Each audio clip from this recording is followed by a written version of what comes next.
Okay, first of all, I won't be handing out tricks today because this is something which is very short term. On the contrary, today we're going to talk about aspects which can be important for you, also for larger companies, if you work with service providers offering search engine optimization.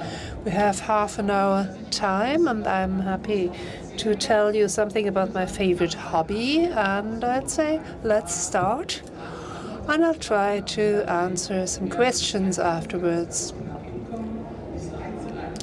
I have many slides, and they are really for 45 minutes, and I'll have to shrink them to 30.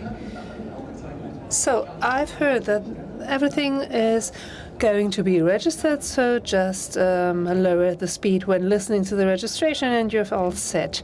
So, short introduction. We are a search engine optimization agency. We are working with optimization for Google. What do you have to do to get people to your website, and how can I get them to do what they should do, namely get information, make a conversion, or buy something. Next to the normal SEO program, we also have a training program, the so-called SEO tutor program. So if you want to train your employees or yourself how to optimize, we are the partners for you. So let's just start. I think I'll have to skip some slides there from the tutor program, and you can always ask your questions later, because otherwise it would take up too much time. So this is our website. You can always look it up online. What are we going to do today? We're going to talk about sales through Google. This is not just sales per se. No, we're talking about sales as conversion. Can be asking for brochures, can be a booking, but might be something else entirely. And everyone who dealt with that knows that if you only deal with sales, that's not everything by far. You have to look at the entire journey.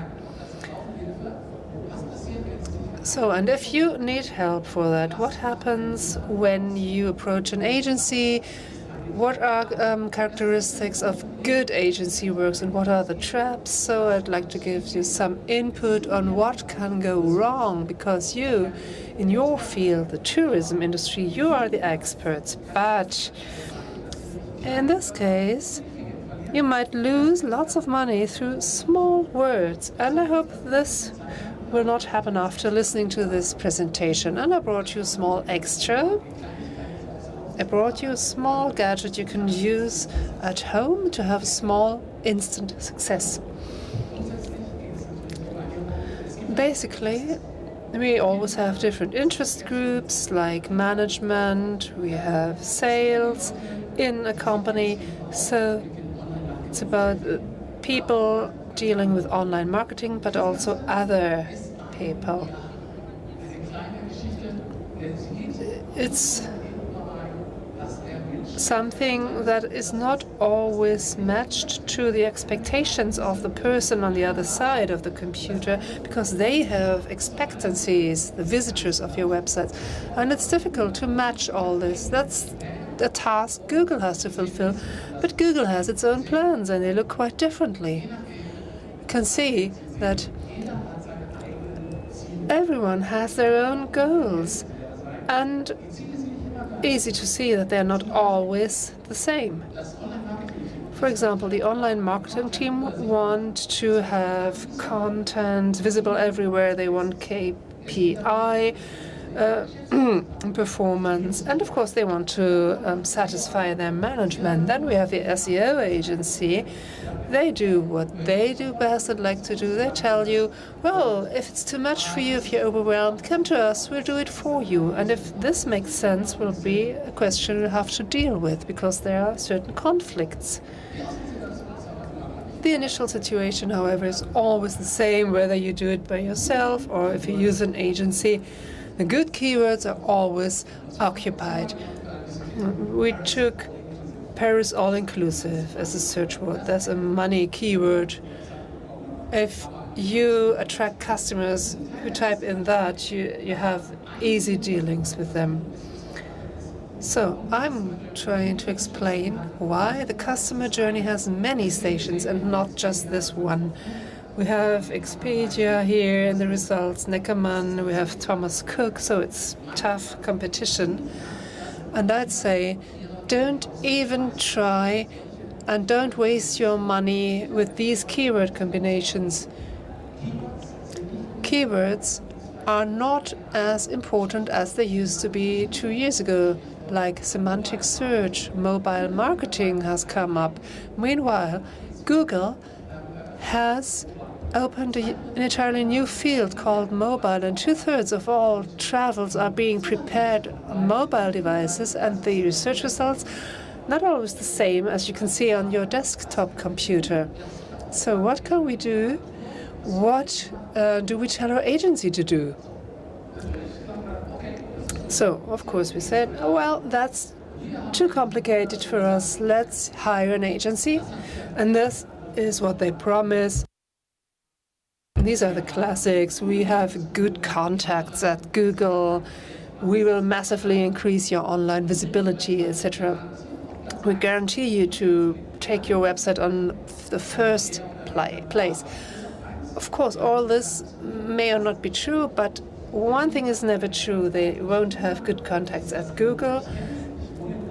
That's usually just a lie. I'm familiar with the market. I'm based in Berlin. We're there twice a month at Google, but they don't have anything to do with the Google search algorithm. So if they tell you they have good contacts and they are not an AdWords agency, don't believe them, because what you learn at Google is things that you can learn in all webmaster guidelines other than Google. So if you want to increase your sales, this will not help you at all.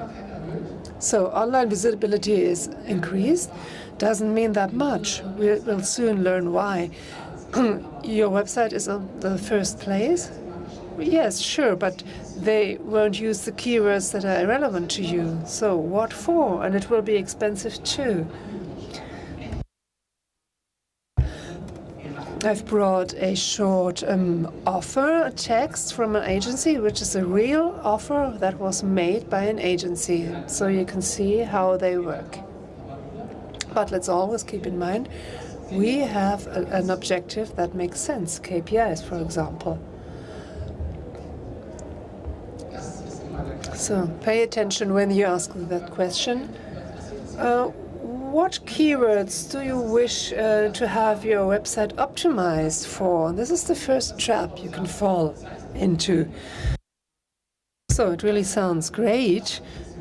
So the content agency thinks on what would you like. They seem to react to you. Of course, that's a perfectly good question, but as soon as that sentence leads to this being your order, you've already lost, because this is a kind of trick with the agencies. You surely know that everybody can become an SEO operator. You don't have a specialist training for that. Everyone can call themselves SEO optimizer. So if they just get the order from you to improve and optimize for 10 keywords, you should not hire them, because it's similar to advertising agency, and the reality is quite different. We'll get back to this slide, because it's the important structure you always have to bear in mind. This is an important trap you can fall into. Just a bit of information on this topic. So keywords alone don't make sense. If there are competition sites, because you can spend as much money as you want, you can't compete with Neckermann, etc. For example, if you try to optimize for Hotel Berlin, you can believe me that there are other players who've been doing that for much longer, and they've been doing it quite well.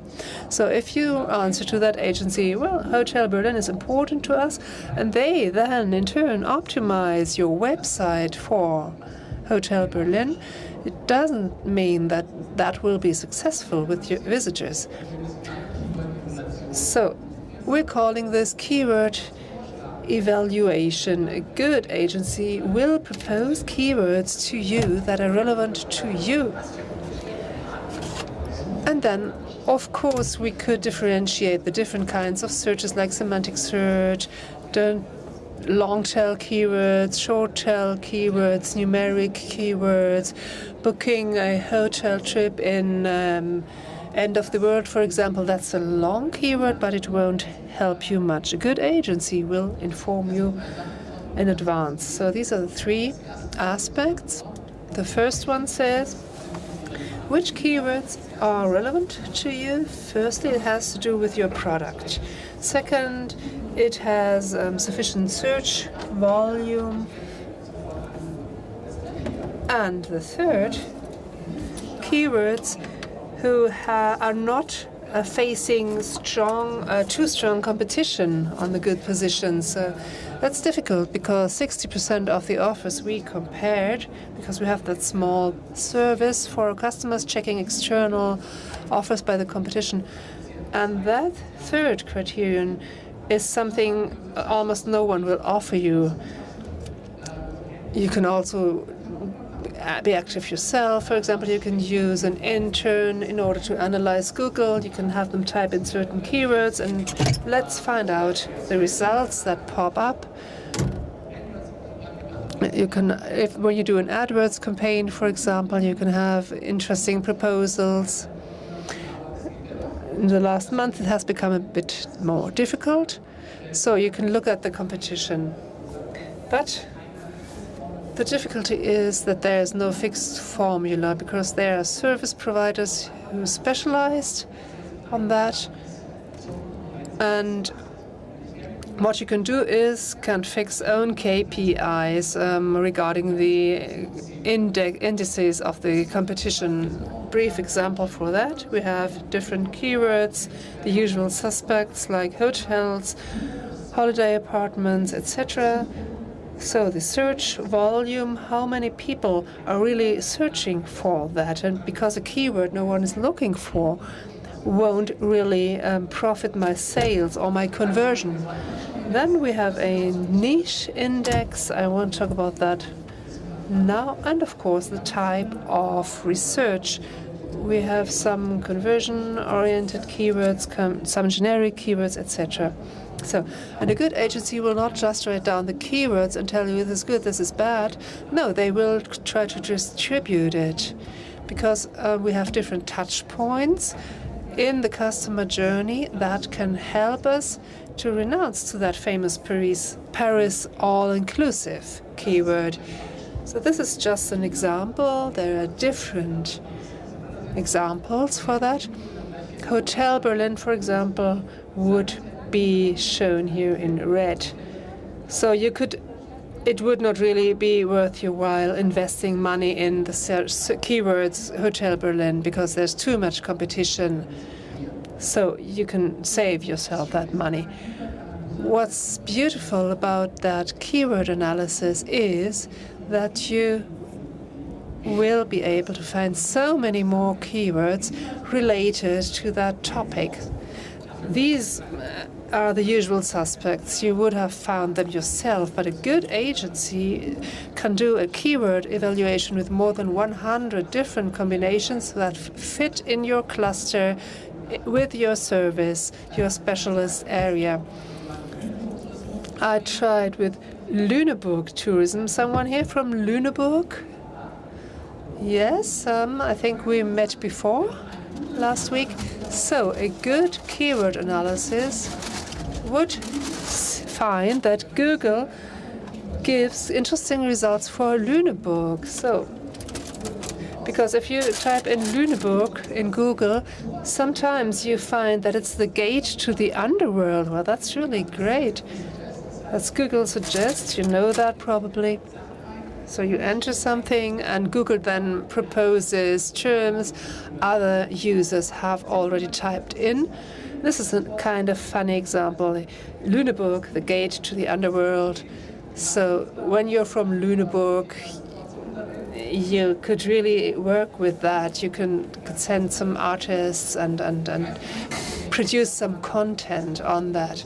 I don't know why there is this context or this matching of the gate to the underworld with Lüneburg, but it's interesting, and you might be able to attract customers. Let's get back to our main topic. So we've heard about the keyword analysis, conversion. Let's hire an agency. So what happens then if you receive offers? And I have a hint for you. Read the small print. What does the contract say? And it's really worthwhile taking a close look at that. These are real offers that were made. So what it's about, the target is to increase the increasing visitor numbers on the client's website through organic results. And the search engine Google seems pretty straightforward, but that's not really your objective. You do not want merely to increase visitor numbers, because this is something everyone can do. Every agency can do that, to increase visitor numbers, hit rates. So that's the first point. And the question is, they say, well, you're coming to our agency, you will get more visitors, so you have more chances to convince your visitors to increase your sales.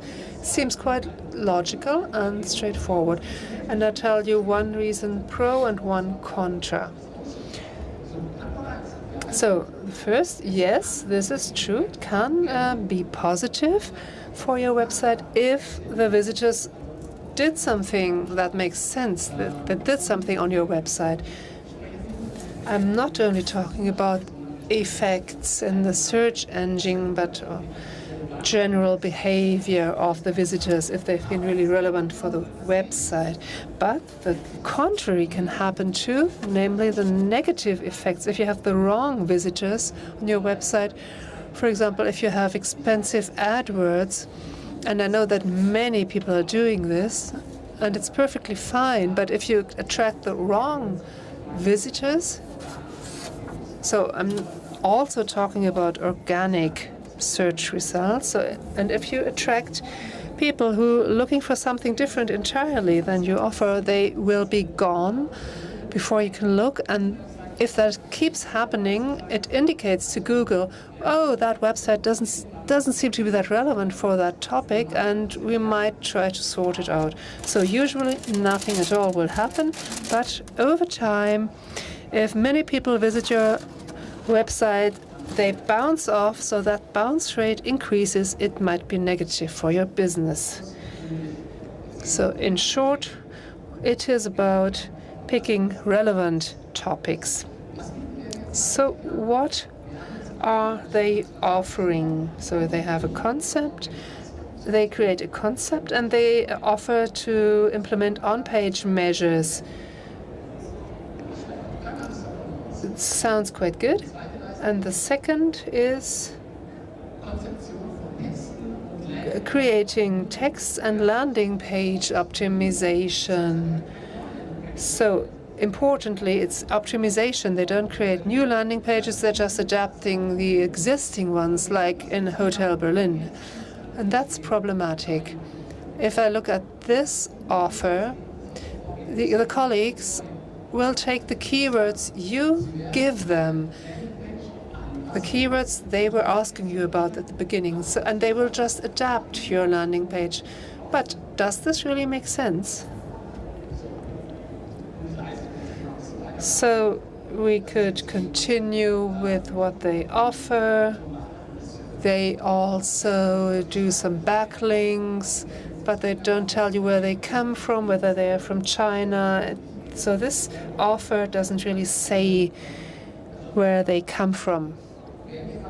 So if someone writes, we build links, always ask them, where do they come from? How many links specifically do you build, and who generates them? That's very interesting to hear.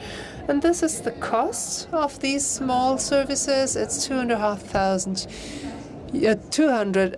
It's 2,100 euros a month. So that's not peanuts, right? So this is the takeaway message for you. You have to look at the keywords and you have to analyze whether this makes sense for your business. So let's leave this out. So if someone does search engine optimization, they should focus on that and keep clear of, for example, web designers who offer SEO, because both is not possible. They won't be good at both. And it's always problematic if you don't get consultation from the agency, if they just take over your keyword wishes. So let's get practical. What you can do with an agency or on your own. So I have to speed up. Time's almost up. So what I wanted to say, your website is easy to optimize, even without an agency. Of course, they will be more professional, and you can't optimize 10,000 search results yourselves. But there are certain clusters where it really makes sense. Many people do have good rankings and don't make use of them. We had a colleague who had a #1 for an important hotel. You're at the first position. And however, that's not the only thing, because people don't always click on the first line on the Google page. So if you do a keyword evaluation, you can structure it this way. You have these I want to know moments, I want to go moments, etc., etc. So if you divide the keywords to these clusters, it's easy to generate them and to have good content behind them. And this is also a recommendation made by Google to optimize, that you have to put yourself in the shoes of the customer. Let's go a bit more into detail. So these I want to know moments, for example. What can you do in Paris? What can you do in Bremen when it's raining? So it's really worthwhile if this is interesting. And believe me, it's interesting because many people have typed this in. So I've kept it quite simple here. In reality, you would have hundreds of keywords for all these areas, but it's quite easy to divide them up. I want to buy. This is, of course, very attractive because that's where you make your sales. But also, I want to do something. I want to know something are also very good. For example, if a destination is child-friendly, if you can take your dog, this is searched for incredibly often, and there are very few destinations specializing on people who are traveling with their dogs. So it might be interesting. And the yellow is not very readable, so it says Google image search. You can have images on Google for these touch points. For example, you could have AdWords, and on the left you could use Instagram, Facebook, YouTube, these I want to know moments. And it pays off in the company's strategy to divide these 4 areas and to match your content with these 4 categories. We have 5 minutes left, so I'll have to speed up a bit because I wanted to give you a takeaway. This is something you can do by yourself. For example, you have a great ranking. Just an example. You're in the first position for Hotel Paris, for example. Okay, what happens? If you have a great keyword, a great ranking, the management is satisfied. You show them a report. You have position 1 for that keyword, and then that agency comes and says, well, people who click you or don't click you, and nothing happens. Why is that? And Google has a gadget there you won't find anywhere else. It has an information that it gives out on how your keywords perform. It's a bit hidden, but it's in Google Analytics. You have to know that it's there because you can do great things with it. It's quite easy too. It's the click-through rate. We all know that. Click-through rate means how often is a search result displayed and how many people click on it. And in your analytics, you only get the people who clicked on your website, who landed there. But we would like to know, why did the others not click on it? And here Google gives us very clear information. So this is a normal search result. So Google takes your search results, position 2, for example, 1,000 times your website is shown, 23 click on your ad because the text is great, the copy is attractive, whatever. And these data are shown to you through Google Analytics. We have acquisition, search console, target sites. So if there are no numbers there, just link your account with the search console. I would love to show you a real example, but I'm not allowed to do that. So this is why I adapted a Google example for you. I used Hotel Sonnenschein, Sunshine. And we have a CTR, the click-through rate. It's 0.65%, average search position 3.6. So the keyword is on average on position 3.6. What can we deduct from that? This hotel is an important page for you, for example. And you know, 0.65, what does that tell me? What can I do with that? How can I work with it? Well, that's interesting if you put it in relation, because in the tourism sector, we want to know how people behave. You have these snippets there that are being shown on Google, these copy pieces. They're either automatically generated or tailor-made. And in the tourism sector, on position 3, more than 8% should click on your page. But if you don't have a half of that, it's not good. So 8 would be normal. You only have 3.65, and the people don't click our link, even though we have a good position. So on the first place, you should have 20%. That's always to be seen in relation, of course. These are numbers from 2016 for the tourism industry. So just an example. So if we have 0.65 and normal would be 8%, all the rest are people that have not clicked on your link, and you need them, and you do have a good position. So if you don't have 4%, something is wrong. Of course, you can't do that for 10,000 keywords, but you should do that analysis for the most important ones. So that's about it from my side. Are there any questions? So thank you very much for your attention. I know that I've been quite fast because time was short, but if you have more questions, I'll be at our stand and I'll be here for a few minutes, or write me an email. Thank you very much.